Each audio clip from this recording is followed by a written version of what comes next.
primeira questão, a questão do Enem de 2018, que afirma o seguinte: com o avanço em ciência da computação, estamos próximos do momento em que o número de transistores no processador de um computador pessoal será da mesma ordem de grandeza que o número de neurônios em um cérebro humano, que é da ordem de 100 bilhões.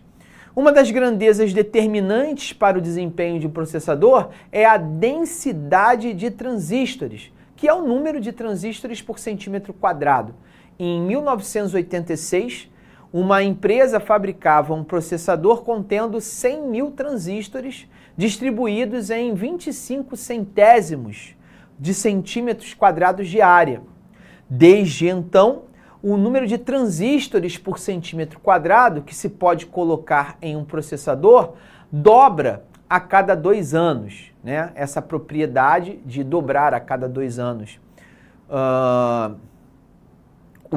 capacidade do processador é intitulada Lei de Moore. E aí, ele continua dizendo, olha, considere que o logaritmo de 2 na base 10 resulta em 0,30. Então a pergunta é em que ano a empresa atingiu ou atingirá a densidade de 100 bilhões de transistores, melhor dizendo, por centímetros quadrados. Se é em 1999, se é em 2002, se é 2022, 2026 ou ainda em 2146, né? Então, a gente precisa entender, primeiro, por que essa questão vai recair em logaritmos, em propriedades de logaritmos, em definição do logaritmo, né?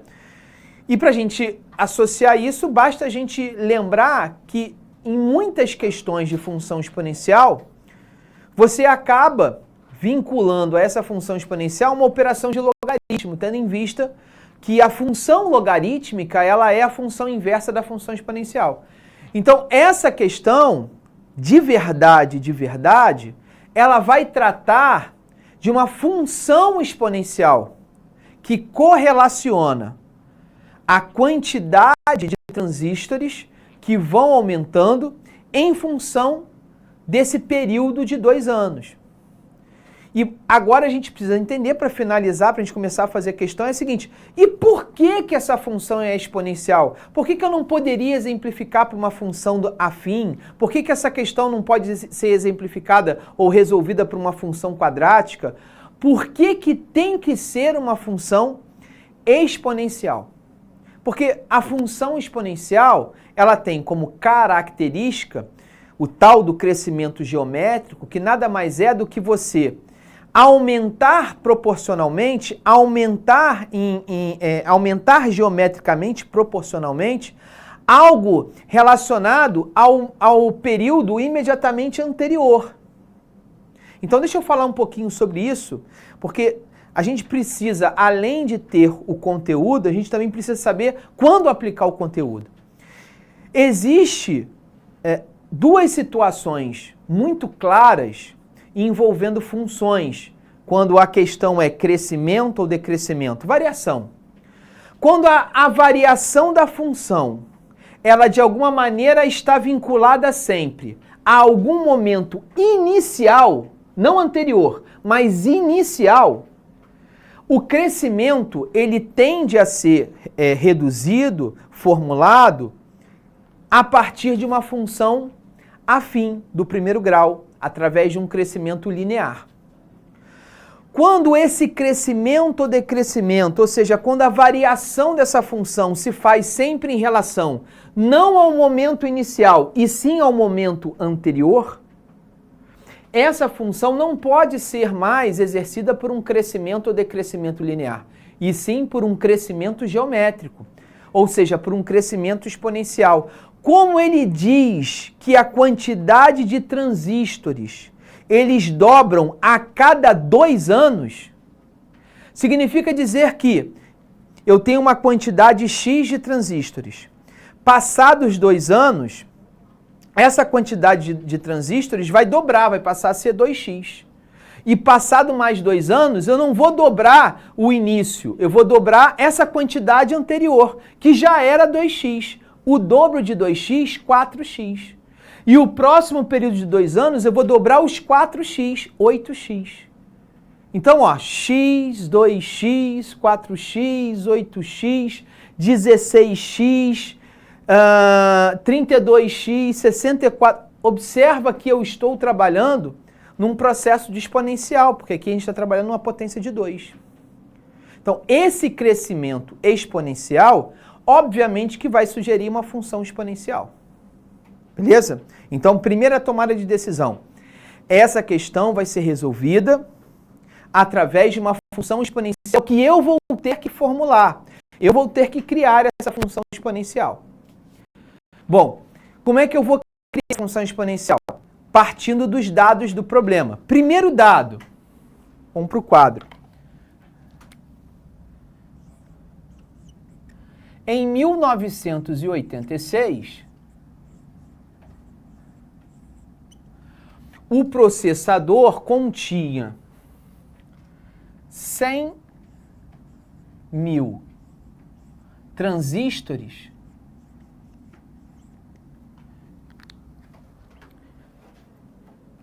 para cada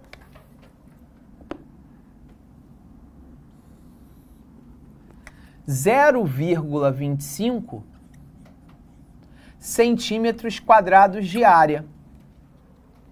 Correto? Bom, 0,25 ou 25 centésimos, ele é resultado da fração 1/4. Escrever 0,25 ou escrever 25 centésimos é a mesma coisa que 1/4. Então, devo lembrar você que 25 centésimos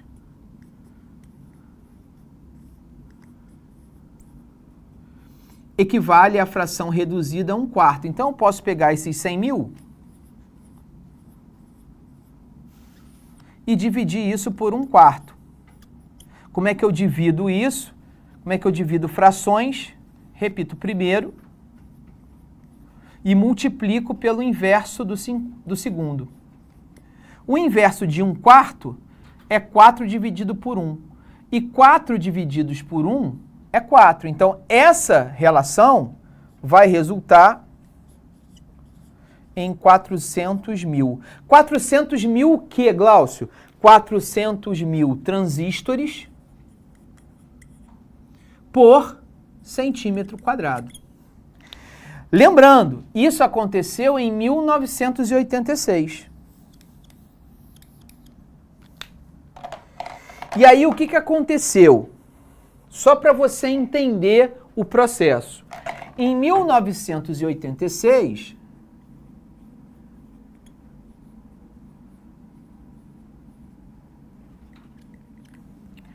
existiam 400.000 transistores por centímetro quadrado. Passados 2 anos, essa quantidade dobrou.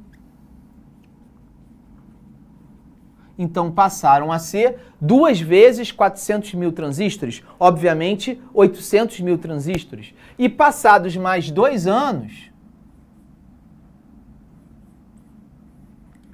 esse valor dobrou.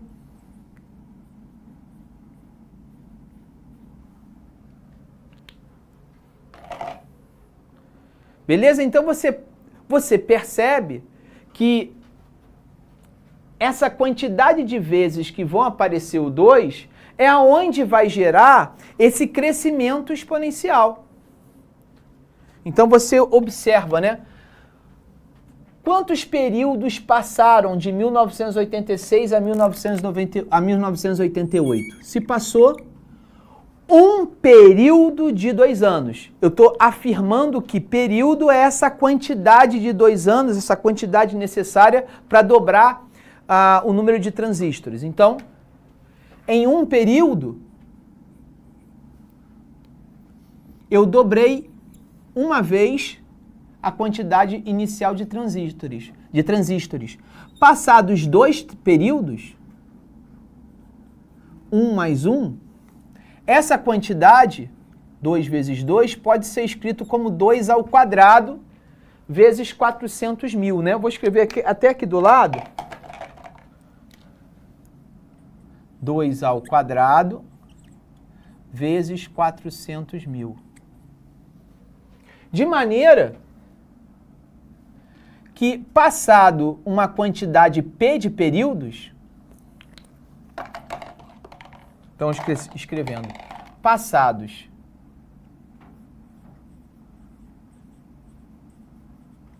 P períodos,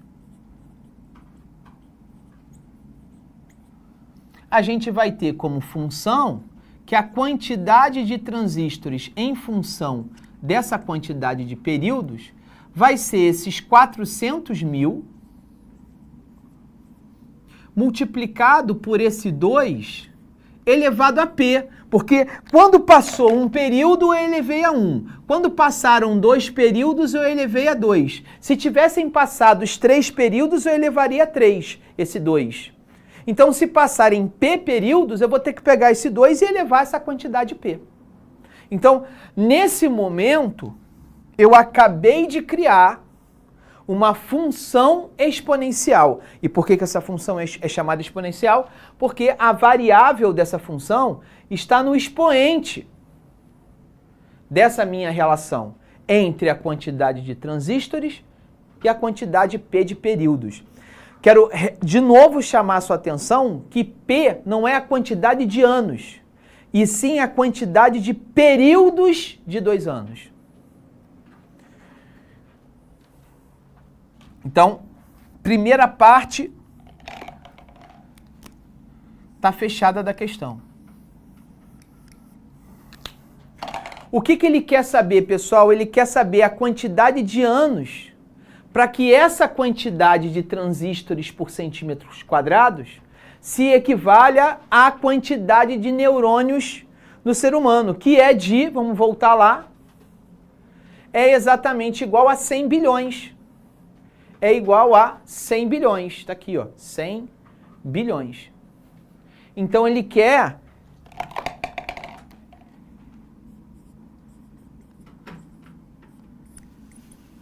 para t igual a 100 bilhões, 100 mil, milhões, bilhões. Qual deve ser o valor de P? Dado do problema, o log de 2 na base 10 é igual a 0,30. Só deixa eu confirmar, 0,30 ou 0,301? 0,30. Então, beleza. Então, agora eu só vou observar que esse número, por ser um número muito grande, tem uma quantidade de zeros muito grandes, eu posso lembrar da ideia de notação científica, né? Eu posso escrever esse número como sendo 10 elevado a 1, 2, 3, 4, 5, 6, 7, 8, 9, 10, 11. Para não ter que ficar escrevendo essa quantidade de zeros, né? Então, o valor de t, 10 elevado a 11, vai ser igual a esse 400 mil, que nada mais é do que 4 vezes 10 elevado a 1, 2, 3, 4, 5, vezes 2 elevado a p. Então, observa, antes eu estava com uma função exponencial.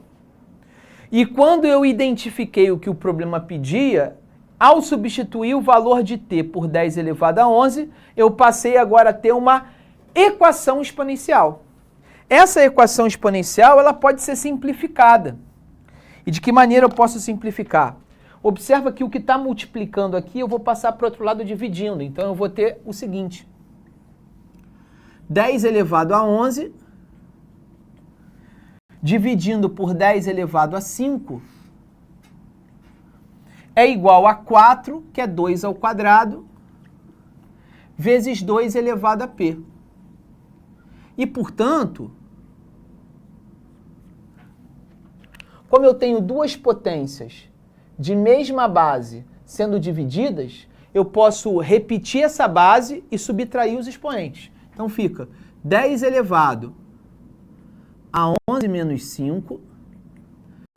E aqui eu tenho duas potências de mesma base, que estão sendo multiplicadas. Repito, a base, somos expoentes. Então eu acabo encontrando o seguinte, ó, que 10 elevado a sexta é igual a 2 elevado a 2 mais P.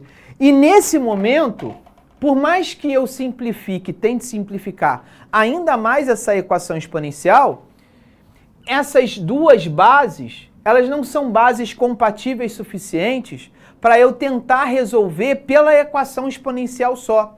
Eu não consigo, não tenho, pelo menos assim de uma maneira muito clara, muito rápida, muito prática, nenhuma propriedade de potenciação que vai me ajudar na resolução dessa equação exponencial. E nesse momento, é o momento onde eu utilizo a operação do logaritmo.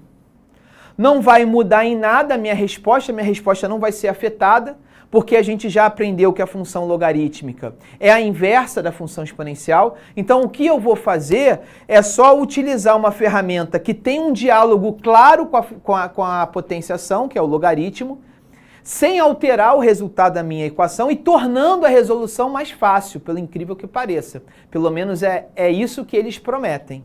Então, jogando o logaritmo dos dois lados,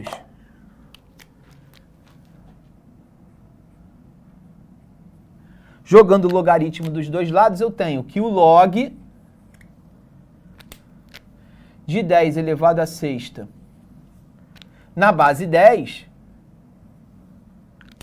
vai ser igual ao logaritmo, também na mesma base 10, de 2 elevado a 2 mais P.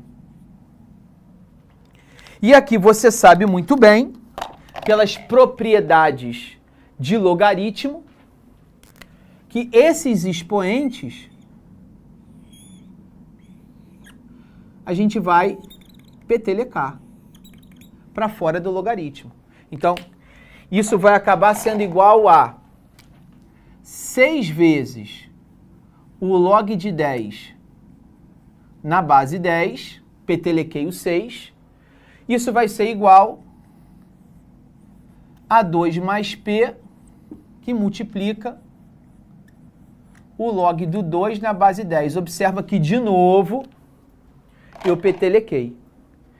Você já aprendeu que o logaritmo de um número na sua própria base, quando esses números são iguais, a resposta é 1.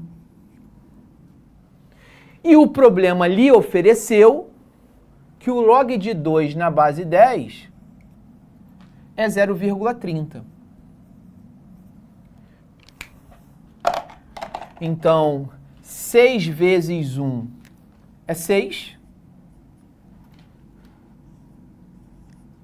Isso é igual a 2 mais P vezes 0,3. 0,3 é a mesma coisa que 3 décimos, né? Correto? 0,3 ou 0,30 seriam 3 décimos ou 30 centésimos, enfim, 3 décimos. Observa que esse número está dividindo, eu passo para o outro lado multiplicando.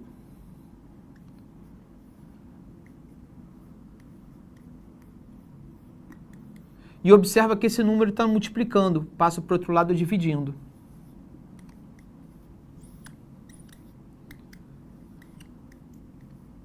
Já posso tirar o parênteses. Bom, 6 vezes 10, 60, divididos por 3 é 20. Isso é igual a 2 mais P.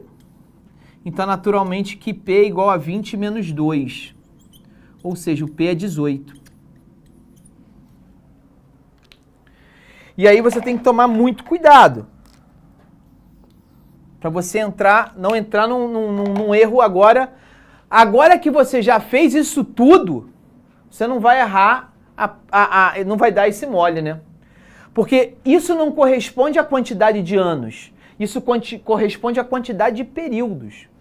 Para alcançar os 100 bilhões de transistores por centímetros quadrados, eu preciso passar por 18 períodos de 2 anos.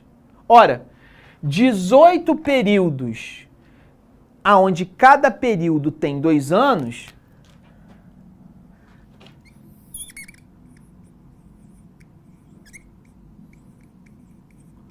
vai corresponder a 36 anos. E você há de concordar comigo que se você começa em 1986 e você precisa efetivamente de 36 anos, 6 mais 6, 12, 9 mais 3, 12, 2022 é a resposta. Então, para você alcançar o que você quer, você tem que esperar chegar o ano de 2022. O ano de 2022 corresponde, finalmente, à letra C. Portanto, o gabarito dessa questão é a letra C.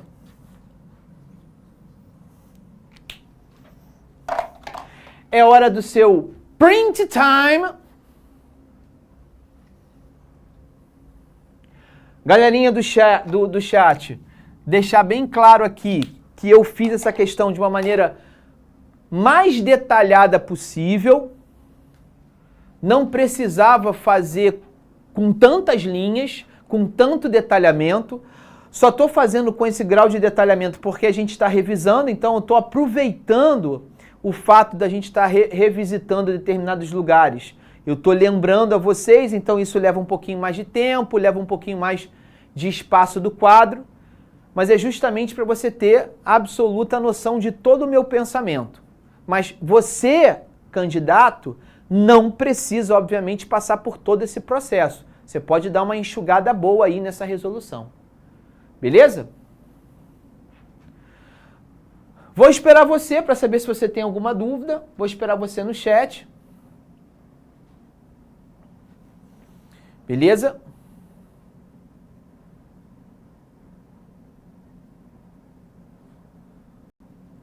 E já parto para a próxima, né? Vamos partir para a próxima questãozinha.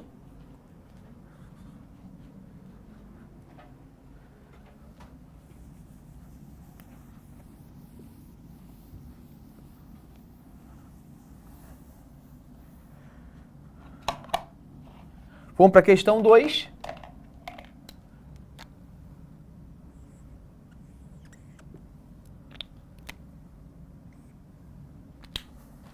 Vamos lá, meu diretor, vamos dar uma olhadinha na questão 2 logo.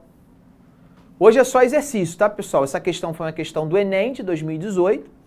Já estamos na questão número 2, que também é do Enem, tá? Essa questão do Enem é 2019, tá? Uma pessoa ela fez um depósito de R$200 em um fundo de investimentos que possui rendimento constante sob juros compostos de 5% ao mês. Esse fundo ele possui 5 planos de carência. O que significa carência? É o tempo mínimo necessário de rendimento do fundo sem que o cliente possa movimentar a conta. Esse dinheiro fica preso, fica retido. Os planos são do A ao E. E cada plano diferencia do outro pela quantidade de carências. Vão de 10 até 40 meses. O objetivo dessa pessoa é deixar essa aplicação rendendo até que o valor inicialmente aplicado duplique. Quando, claro, somado aos juros do fundo. Ou seja, ele está falando do montante. Quando o montante duplicar, eu quero pegar esse dinheiro de volta. Considere as afirmações que o log de 2 é 0,30 e que o log de 1,05 é 0,02. E aí, qual é o plano que se adapta ao que o correntista quer? Então, vamos lá. Ele falou em juros compostos. Então, a gente sabe que a fórmula do montante em um regime de juros compostos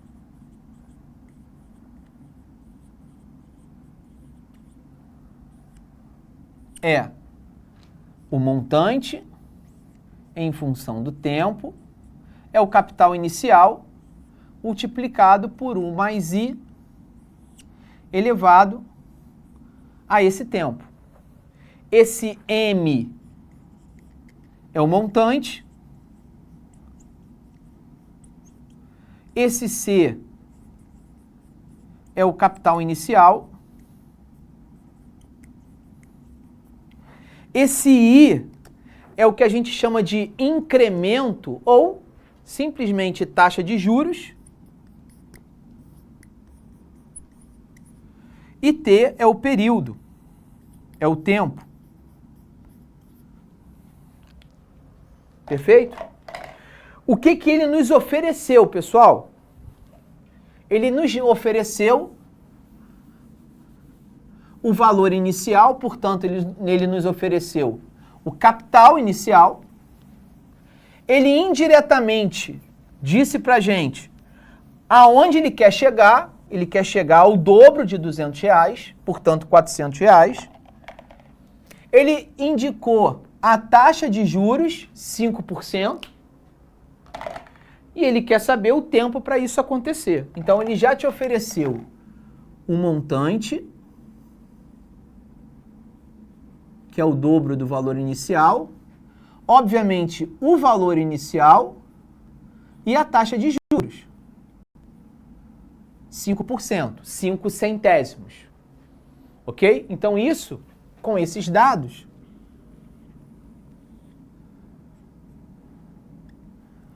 eu tenho que 400 é igual a 200, 400 montante, 200 capital.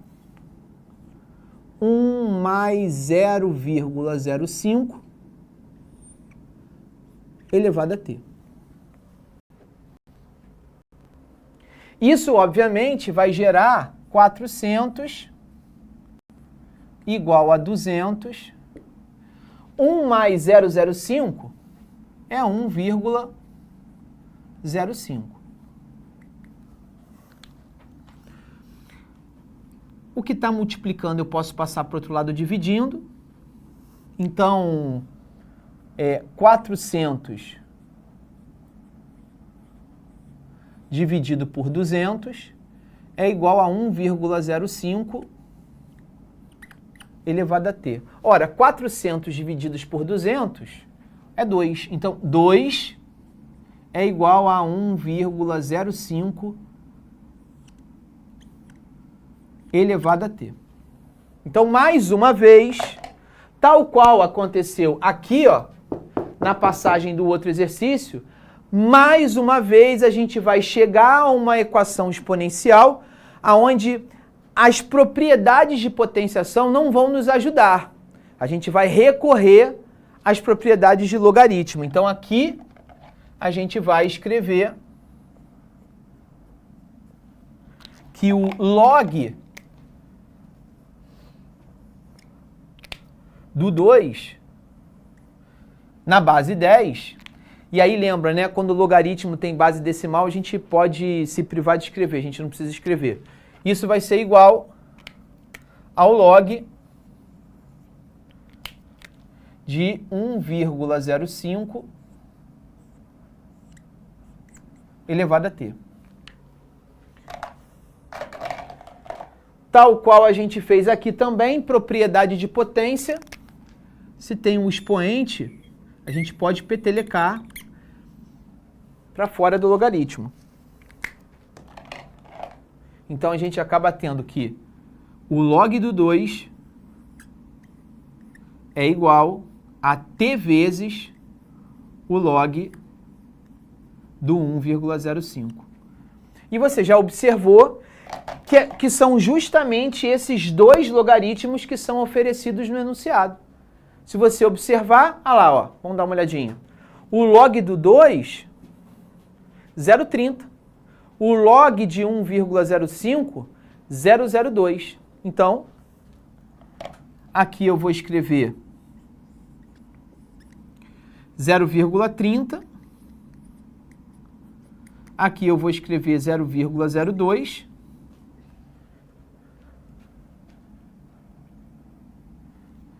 E, obviamente, que que o meu objetivo é encontrar o valor do t, então eu vou isolar o t. O que está multiplicando passa para o outro lado dividindo. 0,30 dividido por 0,02. Vê se você concorda comigo, pessoal. Esses dois números decimais têm a mesma quantidade de casas decimais. Tá certo? Então a gente pode cancelar essas vírgulas. Ou, falando de uma maneira um pouco mais técnica, a gente pode multiplicar por 100 em cima e embaixo. Então esse valor de t, na verdade, ele é igual a 30 dividido por 2. E 30 divididos por 2 é 15. Ou seja, eu preciso de 15 anos para alcançar o que eu quero.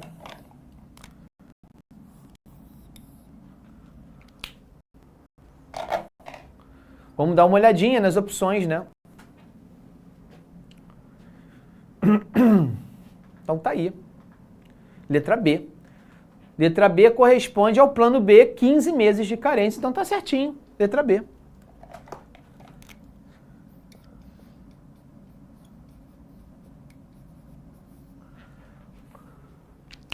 Fechei então a letra B. Vou apagar essa partezinha aqui para você não confundir com a primeira questão.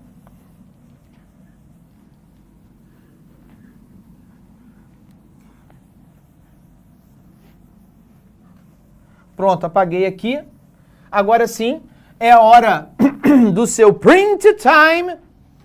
Enquanto você printa aí, eu faço a primeira pergunta. E aí, vê se você consegue, se você me responde aí, me interage aí comigo. Qual das duas questões você achou menos difícil, mais aprazível? Que você falou assim, não, essa pelo menos eu curti um pouco mais. É a primeira questão. Lembra que a primeira questão, eu esmiucei muito a minha conta, não precisava fazer tanta conta ali não. Ou a questão de número 2, que é essa que eu estou fazendo agora. Me dá um feedback aí, qual das duas vocês acharam mais tranquilas? Ou menos difíceis, né? Estou vendo aqui pelo chat que a maioria esmagadora,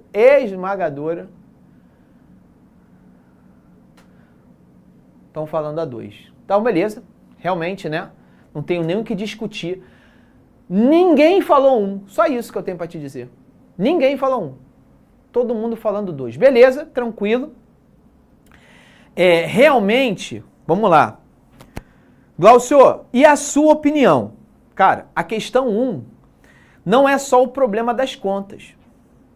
A questão 1 é que eu preciso criar a fórmula. Isso para o candidato é uma dor muito grande, é muito difícil, às vezes, o aluno se sentir confiante para criar a fórmula. Essa questão não tem fórmula nenhuma para ser criada, já existe a fórmula pronta, você só tem que substituir os valores. Então, realmente, a primeira questão, ela gera uma insegurança maior do que na segunda questão. Entretanto, é aquela história de régua, né? A régua da questão 1 é maior que a régua da questão 2. Por quê? Porque a habilidade que está sendo trabalhada, que está sendo desenvolvida, que inclusive está sendo avaliada, é uma habilidade, digamos assim, que precisa de um desenvolvimento maior por parte do candidato e, portanto, tem uma régua maior do que a habilidade que está sendo proposta aqui na questão 2. Por quê? Porque aqui você só utiliza os conhecimentos de logaritmo para resolver. Na questão 1, você tem que criar um argumento. O que é criar um argumento? Por exemplo, criar uma fórmula. A criação do argumento na matemática é a criação de uma fórmula. É o desenvolvimento de um raciocínio de figura. É quando a questão ela não está totalmente pronta. Você tem que completar uma ideia para só depois aplicar os conceitos matemáticos que você tem. Beleza? Então, talvez seja por isso que você tenha sofrido um pouco mais na questão 1. Sem contar, claro, as contas, né, que são um pouquinho maiores. Vamos dar uma olhadinha na questão 3, então. Questãozinha 3, meu diretor, vamos lá? Questãozinha de número 3. Não, essa questão número 3 ela é grande. ela é do mesmo patamar da questão de número 1, então vou fazer depois do intervalo, senão não vai dar tempo. Essa questão de número 4, se eu não me engano, se eu estiver falando besteira aí, você me ajuda. UPF, aliás, eu não sei não. Quem puder me ajudar aí, universidade o quê? Eu não sei. É universidade de qual local? Se alguém puder me dizer de onde que é aí, eu realmente não sei. UPF. UPF, eu não sei. Beijo, Thalia. Então, as populações de duas cidades, M e N, são dadas em milhares de habitantes pelas funções.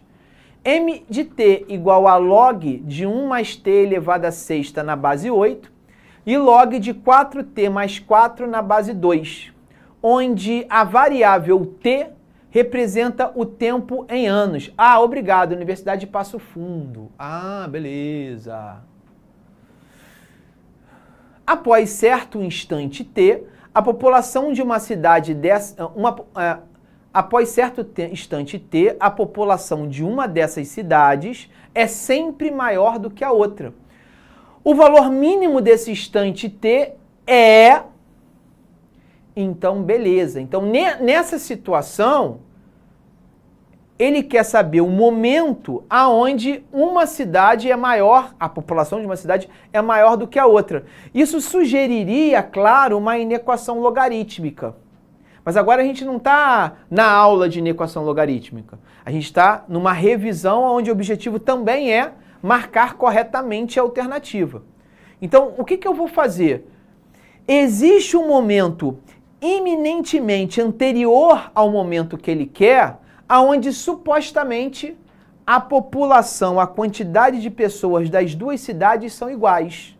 Então o que eu vou fazer? Em vez de trabalhar com a ideia de inequação, que é a ideia que está sendo aqui cobrada de forma direta, eu vou trabalhar com o conceito de equação e o valor que eu vou encontrar eu vou interpretar para responder o problema. Então, o que eu vou fazer nessa questão de número 3? Eu vou trabalhar com a ideia de que existe um tempo t no qual a população m e a população n são rigorosamente iguais. Vou pensar nessa hipótese e depois eu me viro com a resposta. Quem é m de t? M de t é log de 1 mais t na sexta na base 8, desculpa. E o outro é log de 4t mais 4, log do 4t mais 4, só que agora na base 2. Observa, pessoal, que as bases dos logaritmos são diferentes. Pô, se fossem iguais, ia ser um golaço. Porque se os logaritmos fossem de mesma base, bastava eu igualar os logaritmandos, esses números aqui. Mas não é o caso.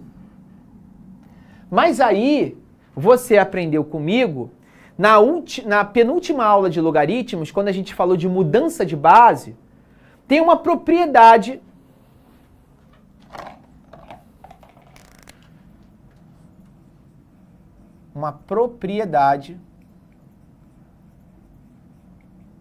que diz o seguinte, olha, o log de algum número elevado, alguma potência, né? Por exemplo, a elevado a b, numa base c elevado a d, ou seja, não é só o número de cima que é uma potência, a base do logaritmo também é uma potência. Quando isso acontecer, eu posso simplificar esse logaritmo fazendo um peteleco, além de ser reverse, também duplo. Então eu vou petelecar esse cara para fora, esse cara também para fora, da seguinte maneira. Já que esse expoente está em cima, ele vai ficar em cima da fração. Se esse cara está embaixo, ele vai ficar embaixo da fração. Um vai ser o numerador, o outro vai ser o denominador. De quem? Do log dos dois caras, de A na base C. Então, os dois expoentes, eles saem, são petelecados, são expulsos do logaritmo. Em cima fica em cima, embaixo fica embaixo. Essa propriedade torna esse exercício bem mais fácil. Porque agora o que vai acontecer? Esse 8 é a mesma coisa que 2 ao cubo. Concorda comigo ou não?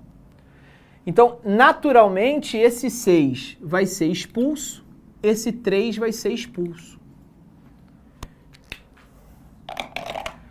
Eu vou passar a escrever esse cara da seguinte maneira. 6 dividido por 3 do log de 1 mais t é igual ao log do 4t mais 4. Ambos na base 2, estava quase esquecendo. Bom, 6 divididos por 3, 6 divididos por 3, isso aqui é 2, né? Então eu tenho 2 vezes log de 1 mais t na base 2 igual ao log de 4t mais 4 também na base 2. Pô, tá. Observa que aquilo que eu tinha falado anteriormente passou a acontecer. Os dois logaritmos têm a mesma base. Só que agora esse número 2 aqui, ó, me quebrou.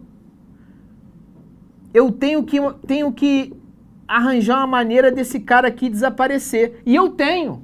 Na verdade, pensa bem, eu tenho. É só eu voltar com ele. Porque se esse cara está multiplicando, é como se ele tivesse sido petelecado para fora.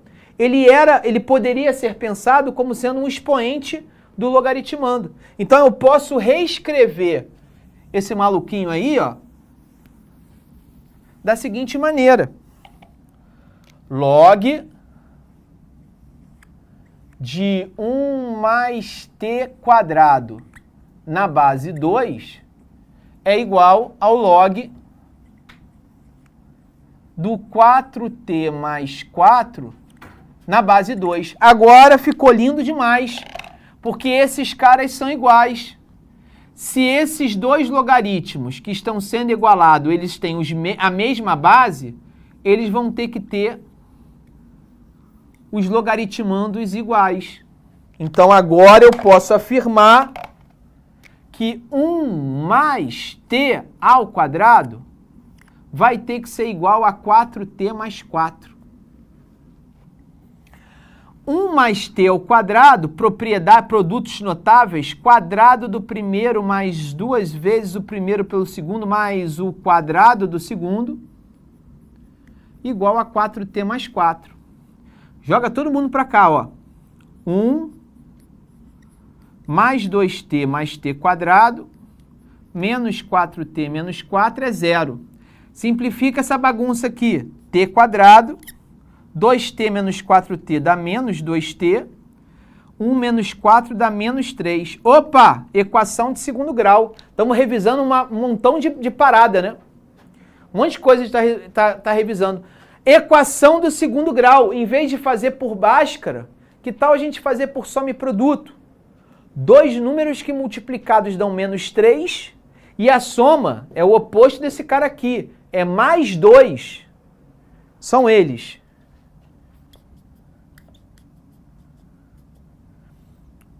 Três e menos 1. Mas a gente está aqui falando de tempo, né? Então, tempo só pode ser uma parada positiva. Isso aqui fica para a próxima. Resposta, então, t igual a 3. Resposta, então, t igual a 3. Essa questão não é a 3, não, viajei. Acho que essa questão é a 4, né?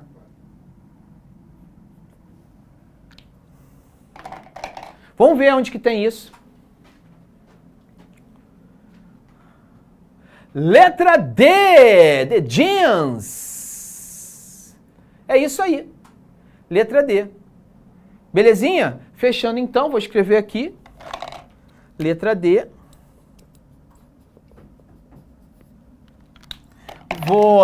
Isso aqui já não faz mais parte, né? Para você poder fazer o seu print time com calma. Deixa eu apagar aqui.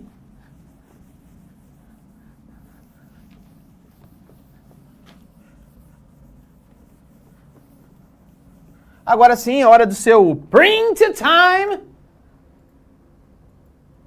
E eu já estourei em 4 minutos. A gente volta para fazer mais questõezinhas para vocês, tá? Fizemos aí fizemos 3 questões. Vamos fazer mais questão de logaritmo, mais questão de porcentagem, mais questão de juros compostos.